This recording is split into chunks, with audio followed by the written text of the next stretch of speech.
So when the string breaks, it usually breaks right at the tuning pin.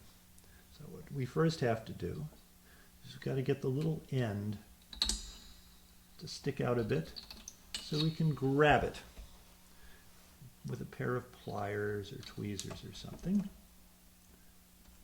Okay, so 1, 2 turns. Dispose of this. It can get in your foot.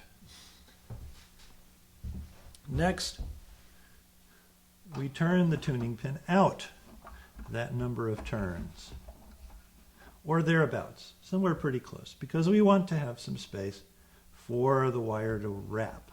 Okay?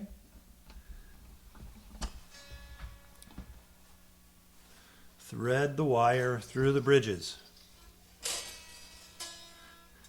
And then when it gets over to the hitch pin, you need sometimes to hold it down. If you've got a friend can donate their thumb to hold the string down at the hitch pin. If you don't have a friend, you can use a piece of masking tape. That works fine too. Then you cut about 2 fingers, 1 1/4 inches, something like that.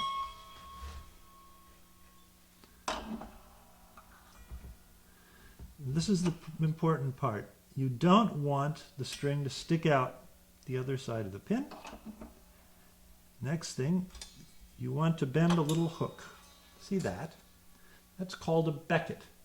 It's very important because that becket allows you to hook the string on the pin, and then you can apply some tension to that string, and you can control it with that tension, and that lets you wrap the wire on in nice little coils going all the way down the tuning pin, just like that.